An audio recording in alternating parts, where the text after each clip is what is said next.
तो दोस्तों पिछले कुछ समय से लगातार देखा जा रहा है कि पाकिस्तान और चाइना के साथ मिलकर टर्की भारत की घेराबंदी करने की कोशिश कर रहा है। अब इनके द्वारा किए गए भारत विरोधी कामों को काउंटर करने के लिए भारत के पास भी कुल 3 मोहरे आ चुके थे, जिसमें एक नाम आता है आर्मेनिया का, दूसरा ग्रीस का और तीसरा साइप्रस का। अब लगातार देखने के लिए ये मिल रहा है कि भारत ने इन तीनों ही देशों के साथ अपनी नजदीकियां और अपने संबंध मधुर करने शुरू कर दिए। इवन अगर ग्रीस की बात की जाए, जो कि टर्की का सबसे बड़ा राइवल है, उसका पड़ोसी भी है, वहां तो प्राइम मिनिस्टर मोदी विजिट के लिए भी गए थे, जो कि 40 सालों के बाद पहली बार देखने के लिए मिला कि कोई भारतीय प्रधानमंत्री सीधे ग्रीस के विजिट पर गया हो।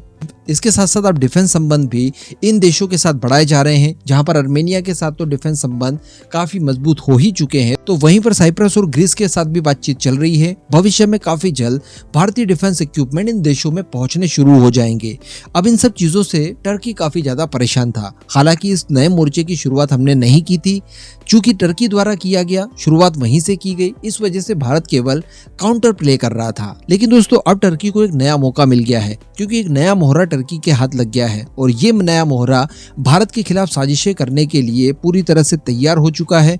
उसी का फायदा टर्की उठाने की कोशिश कर रहा है और ये मोहरा कोई और नहीं बल्कि मालदीव है। हम सभी जानते हैं कि मालदीव के अंदर काफी लंबे समय के बाद भारत विरोधी गवर्नमेंट आ चुकी है और नए राष्ट्रपति बन चुके हैं मोहम्मद मोइजू।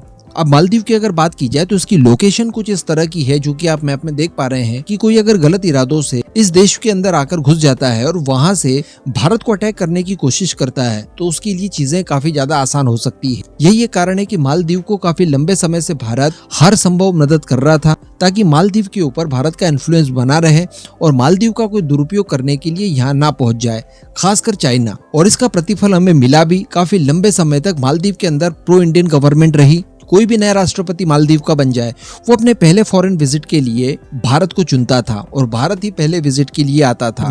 लेकिन अब अगर बात की जाए नए राष्ट्रपति मोइजू की, तो ये काफी ज्यादा धुर विरोधी माने जाते हैं भारत के और काफी ज्यादा प्रो चाइना है। इवन इन्होंने इलेक्शन का कैंपेन भी आउट इंडिया के स्लोगन से ही किया, यानी भारत की प्रेजेंस जो मालदीव में है उसे हटाई जाएगी और भारत से किसी तरह का कोई संबंध ना रखा जाए। इस बात को प्रायोरिटी देते हुए इन्होंने अपना इलेक्शन कैंपेन शुरू किया और फाइनली इलेक्शन जीता भी। अब जैसे ये राष्ट्रपति बने तो शुरुआत से ही इनके द्वारा भारत के खिलाफ फैसले लेने शुरू कर दिए गए, जिसमें पहला फैसला तो ये था, जो इन्होंने कमिटमेंट भी किया था इलेक्शन से पहले, कि भारतीय फोर्सेस जो कि बहुत छोटे से नंबर में मालदीव के अंदर मौजूद है उसे बाहर किया जाएगा। तो उसे बाहर करने के लिए इन्होंने हमें जानकारी दे ही दी है कि आप अपने आर्मी पर्सनल्स को यहाँ से निकाल लीजिए। इसके बाद दोस्तों एक दूसरी चीज निकलकर सामने आई है।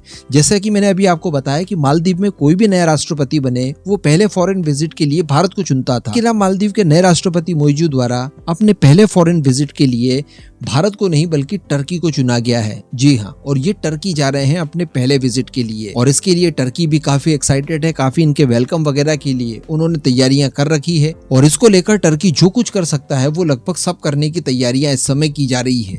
कारण यही है कि जिस तरह से हम लोगों ने साइप्रस और ग्रीस और आर्मेनिया के साथ संबंध बढ़ाए, अब इसी तरह से वो भारत के पड़ोसी के साथ इस तरह के संबंधों को मधुर करते हुए भारत की घेराबंदी करने की कोशिश करेगा। तो अभी तक जो हमें लग रहा था कि मालदीव के अंदर गवर्नमेंट चेंज हो जाने का फायदा केवल चाइना उठाएगा, तो ऐसा नहीं है, बल्कि पीछे पीछे पाकिस्तान और टर्की भी अब मालदीव का रुख कर रहे हैं। क्योंकि बताया ये जा रहा है कि टर्की के विजिट के बाद मालदीव के राष्ट्रपति सीधे विजिट के लिए जाएंगे यूएई और यूएई जाकर वो पाकिस्तान के राष्ट्रपति से भी मुलाकात करने वाले हैं और वहां पर अपनी योजनाओं के ऊपर काम करेंगे। इसी के साथ साथ ये लोन वगैरह को लेकर भारत की निर्भरता दूर करना चाहते हैं। इस वजह से इन्होंने यूएई के साथ बातचीत की। यूएई भी इस बात के लिए मान गया है कि वो मालदीव को उसकी जरूरत के हिसाब से लोन और कर्ज वगैरह दे दिया करेगा, ताकि भारत से लोन और कर्ज वगैरह लेना ही ना पड़े और किसी भी तरह का प्रो इंडियन फैसला लेने के लिए ये मजबूर ना हो। तो अल्टीमेटली ये भारत के लिए एक बहुत ही बड़ी परेशानी का सबक बन चुका है।